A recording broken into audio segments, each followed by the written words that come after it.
Scanner le sens. Aujourd'hui, une matière, une limite, un fruit. La sourate Ar-Rahman, des versets 14 à 22. Cette planche prolonge la précédente et suit 9 versets de la même sourate. Elle tient sur une seule racine, attestée 6 fois dans le corpus, et sur une figure déjà rencontrée que nous prendrons par son autre face. Comme toujours, nous déclarerons ce qui est du texte et ce qui est notre lecture, et nous laisserons en réserve ce que la langue ne tranche pas. Après avoir enseigné, créé, pesé et nourri, la sourate dit de quoi sont faits ceux à qui elle parle, et elle le dit en 2 versets jumeaux. خلق الإنسان من صلصال كالفخار وخلق الجان من مارج من نار. L'homme d'une argile sonnante comme la poterie, le djinn d'un mélange de feu. Regardez comment chacun est nommé, car les deux ne le sont pas de la même façon, et cette dissymétrie est plus parlante qu'une symétrie. L'homme est nommé par une matière, une argile, mais le texte ne la qualifie pas par sa consistance, il la qualifie par le son qu'elle rend.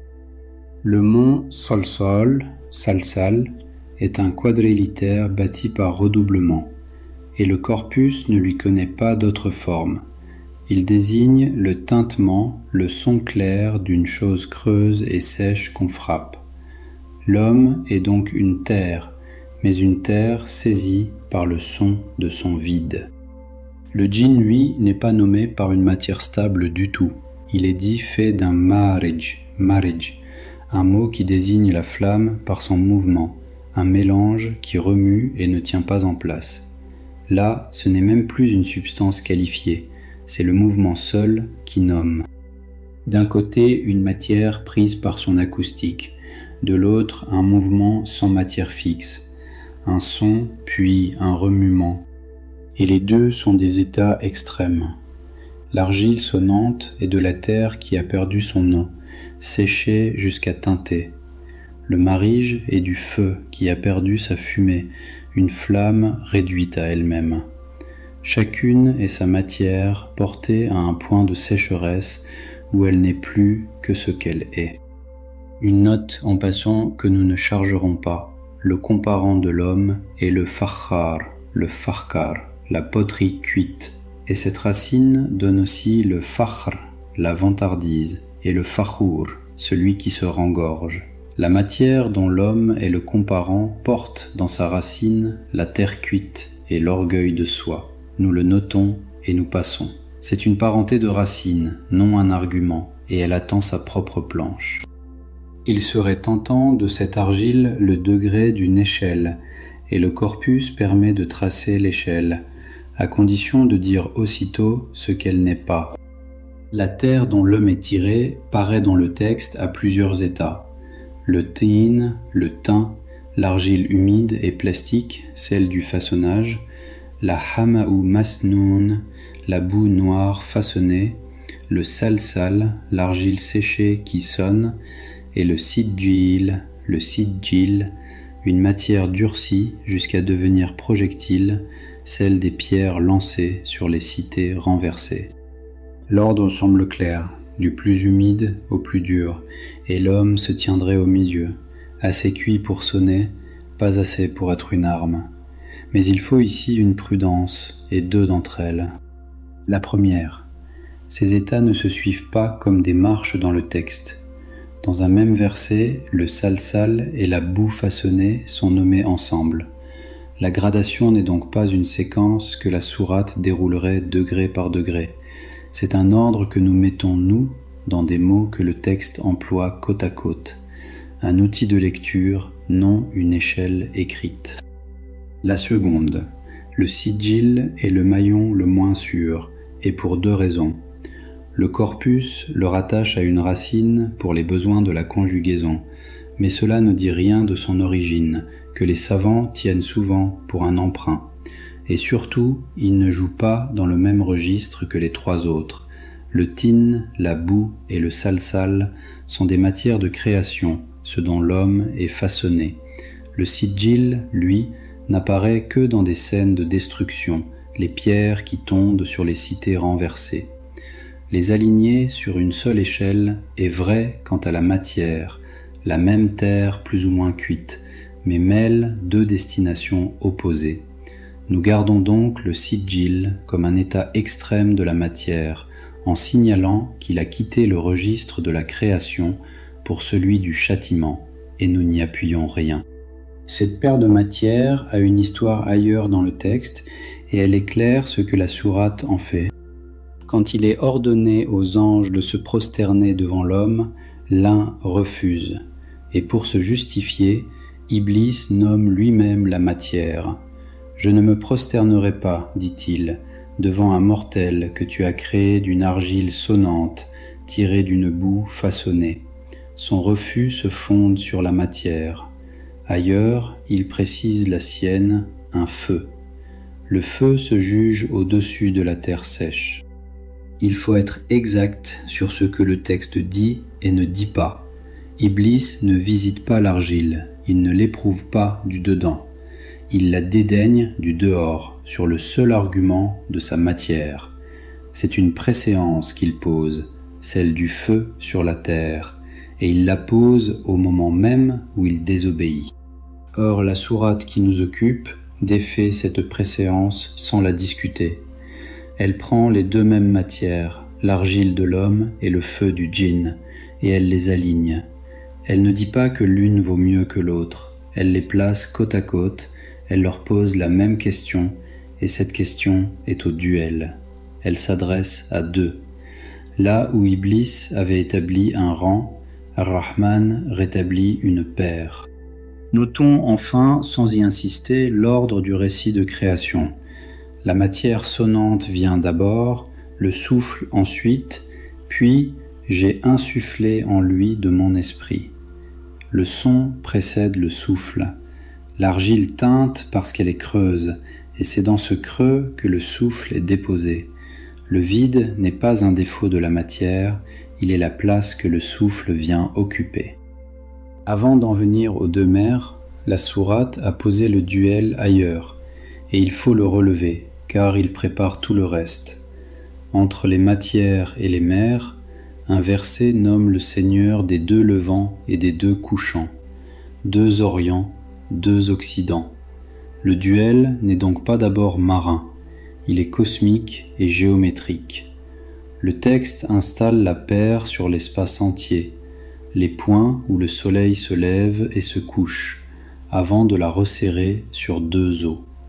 Quand les deux mers arrivent, le lecteur est déjà dans un monde ordonné par couple.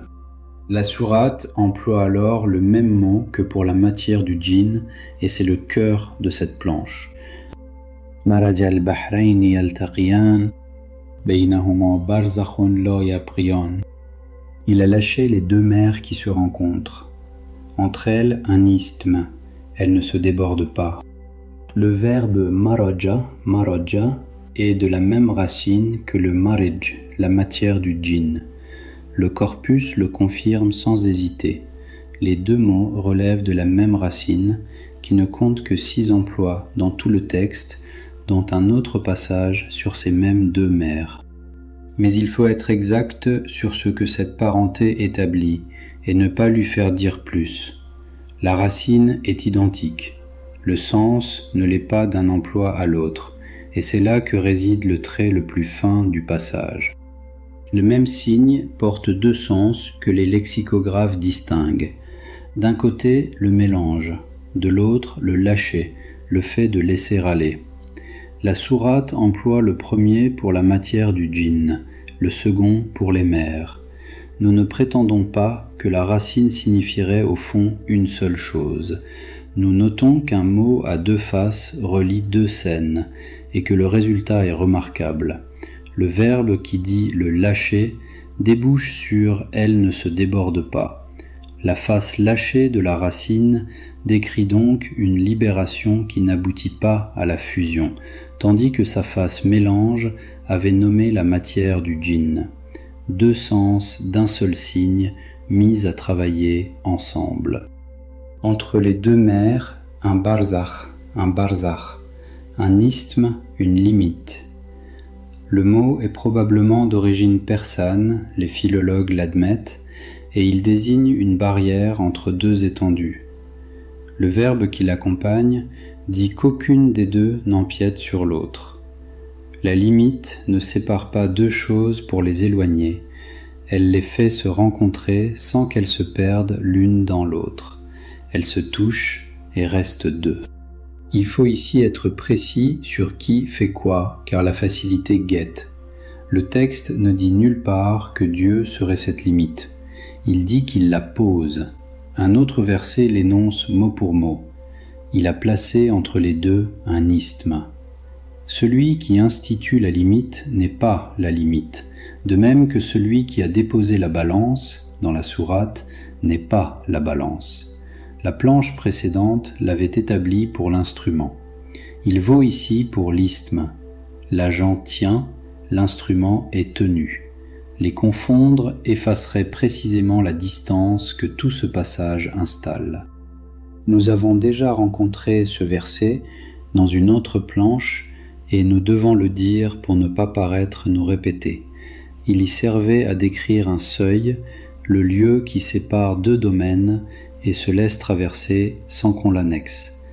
Nous le prenons ici par son autre face. Le même isthme qui sépare est ce qui permet la rencontre. Ce n'est pas une autre lecture qui contredirait la première, c'est le second versant de la même. Une limite qui tient deux choses distinctes est aussi ce grâce à quoi elles peuvent se toucher sans danger. Séparer et unir sont ici le même acte. Voilà ce que la sourate fait de ces deux matières. Elle ne les fond pas. Dieu les tient distinctes, comme il a posé l'isthme entre les deux mers, et c'est le nom placé en tête de la sourate, Ar-Rahman, qui les tient ainsi. La matrice ne mélange pas ce qu'elle contient. Elle le maintient, chaque chose à sa place, dans un même espace. Le refrain revient une fois, puis un verset ajoute quelque chose que le refrain ne connaissait pas encore. يَخْرُجُ مِنْهُمَا اللُّؤْلُؤُ وَالْمَرْجَانُ. Il en sort la perle et le corail. Il faut lire le pronom avec soin car il porte tout. Minhuma est un duel. Il sort des deux. Et il faut aussitôt concéder ce que la tradition objecte, car l'objection est réelle. La perle ne se forme que dans l'eau salée, non dans la douce, et les commentateurs classiques l'ont noté. Ils expliquent le duel par une règle de la langue, celle qui attribue au couple ce qui ne vient que d'une de ses parts. Le minhuma ne prouve donc pas, à lui seul, que la perle naisse de la rencontre des deux eaux. Mais voyez ce que le texte a choisi. Il pouvait dire que la perle sort de la mer, ou de l'une des deux. Il dit qu'elle sort des deux. La langue force le duel, là où la nature ne le demandait pas, et c'est cette contrainte que nous lisons, en la déclarant comme notre lecture. En liant le fruit aux deux mers plutôt qu'à une seule, le texte rattache la perle à la jonction, non à l'eau qui la produit. Ce qui sort est un couple, une perle et un corail, deux mers et deux produits, et cette symétrie est du texte. Nous ne tirons rien de plus du corail, dont le nom résonne avec la racine du djinn et des deux mers. Le corpus l'y rattache, mais un nom peut être rangé sous une racine sans en venir vraiment, et nous laissons cet écho pour ce qu'il est, un fait de surface que nous ne chargeons pas. La perle, elle, referme une figure commencée dans la planche précédente, et nous la donnons pour ce qu'elle est, notre regard sur l'objet, et non un mot du texte. Le verset nomme la perle, il ne nomme ni l'huître ni la nacre. Mais nous savons, nous, qu'une perle se forme dans une enveloppe close, à l'abri avant d'en sortir, comme la datte se forme dans sa spathe et le grain dans sa balle. Ce que nous ajoutons est cette provenance cachée, que le texte tait et que la chose porte. Encore un contenant qui produit, du premier verset jusqu'à celui-ci. Et il faut remarquer où tombe ce verset. Le refrain, juste avant, loue la limite qui tient les deux mers, mais il ne sait rien de la perle. La fécondité arrive après le refrain, comme un surcroît, comme si la sourate donnait toujours un peu plus que ce qu'elle vient de faire admirer. La question au duel marquait la rencontre.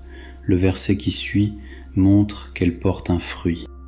Reprenons le trajet de ces 9 versets, car ils dessinent une seule figure.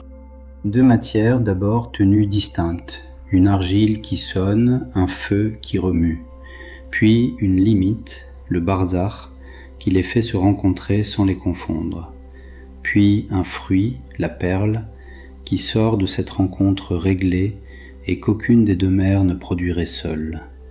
Une matière, une limite, un fruit. Ce que cette sourate montre, et il faut le donner pour notre lecture et non pour le propos littéral du verset, c'est que la limite n'est pas ce qui appauvrit. Le texte, lui, rattache la perle aux deux mers. Il n'énonce pas que la limite serait la cause du fruit. Cette causalité, c'est nous qui la lisons dans l'image, et nous le déclarons. Mais l'image la porte. Nous pensons volontiers qu'une barrière empêche, qu'une séparation prive, que le mieux serait que tout se mêle. Et la scène dit l'inverse. C'est là où les deux mers ne se débordent pas qu'apparaît la perle. Ôtez la limite, et vous n'avez plus deux mers, mais une eau trouble, sans jonction, donc, dans notre lecture, sans fruit. La fécondité tient à la distinction maintenue. Une objection nous attend et il vaut mieux l'affronter que la contourner. Nous sommes arrêtés à la perle, mais la sourate ne s'arrête pas là.